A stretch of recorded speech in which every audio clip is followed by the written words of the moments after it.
Hey everybody, I'm here winterizing my Black Max Mercury 150, about a 1991 150 horse in my 1990 Aries 170.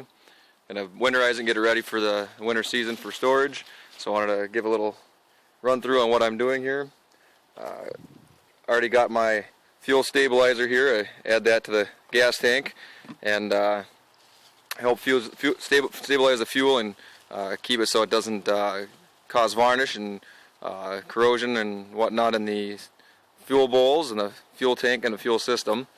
Gonna stick that in the motor and run it. After I run that, I'll take and go through and pull each plug out, run a little 2-cycle oil into the cylinders, and I'll turn it over without having it start to lubricate the cylinders for a little extra for the winter. Any condensation gets in there, that'll help save my pistons and rings from seizing or pitting. And then I'm also going to go through all the little connectors everywhere on the motor.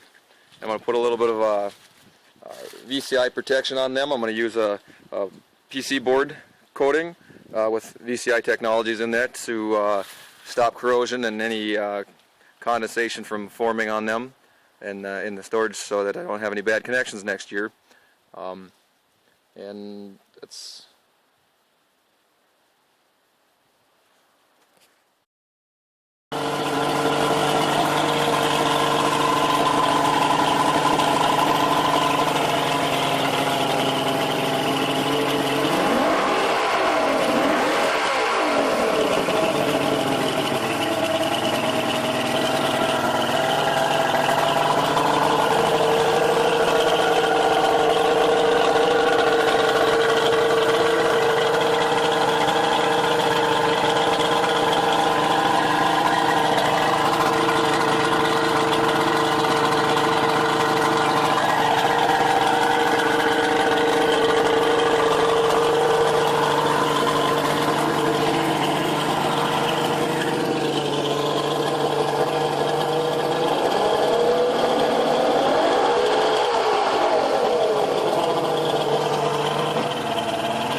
Alright, now I've ran the motor to get the stable into the carburetors. There's 3 of them on this one, 3 deuces.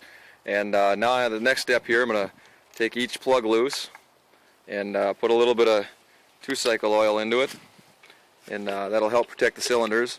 Just a squirt or 2, just enough to get some oil into the bottom of that cylinder. And once I go through all 6 cylinders here like this, I'll take and turn it over with the spark plug wires off to get that oil all over the cylinder walls and piston rings and stuff to help protect it for next year.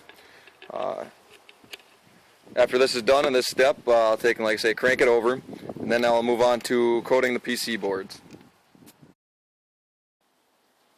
Alright, now I'm back here and I've got most of these connectors free and clear so I can get some of this coating on there. And when you put this coating on, you want to make sure they're clean already, obviously, and you can see these are. And I just come in here and get a little light coating on them, and then I can move on to letting that dry and do something else, and come back and get another coating on them just to really get a good protection on them. And I like to hit all the grounds too, because the grounds usually cause a lot of trouble to people throughout the boating season because they're corroded and don't want to work very well. So again, I cover everything pretty liberally and make sure that nothing's left uncovered. Alright, now that I've got everything pretty well coated inside under all these caps and covers, you can see it leaves a little bit of a purple haze, which is fine. It all cleans up with a little bit of solvent if it's something you want clean and don't want to see that. But like I said, I cover the positive cables and the grounds.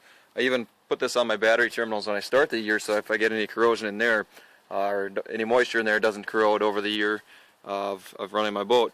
One other thing I wanted to point out, which is good practice to do, is one thing I always do is I always have my new plugs for the summertime that I run, and I keep my old ones for the wintertime for storage so that I don't have to worry about fouling out because I ran some oil in the cylinders. So then in the springtime I'll fire it up with these old spark plugs just to get it going. Once it starts popping off and burning out a little bit of that extra oil, then I go and put in my new plugs, and with the new plugs I usually have no trouble running out right. And of course I'll always switch the fuel filter beginning of the year. I always do that because right now that's got the nice stable fuel stabilizer in there. Then a guy can always move on down to the lower unit, and I'm sure there's plenty of videos out here on how to do a lower unit. But again, you pull out the bottom plug and pull out the top plug, and you drain out all the old lower unit oil. And mine are right here's the top vent plug, and the bottom fill plug is down here on the bottom. And one thing I always do, which is good practice, is get it all drained out, kind of look at it, self-analyze it, make sure it's not all milky, you got metal in it. Otherwise you're going to have further damage in your lower unit you're going to want to have checked out. But of course, once both plugs are out, you take and stick your lower unit oil into the bottom, you squeeze the tubes, and then if it takes several tubes like this one does, you use your finger and you plug the top vent hole, pull out your tube, put the next tube in, let it go of the vent hole, squeeze it until you get oil coming out of the top vent hole. Once you have that, then stick the top vent plug back in, and you'll find that you won't lose much oil back out the bottom because it puts a vacuum in the system and it doesn't drain very fast. It gives you enough time to put the new plug in. And I always do that in the fall too, so that I know next year I don't have to worry about it, and then it's all fresh and there's no milky moisture inside that oil that could maybe possibly freeze and cause damage in the wintertime.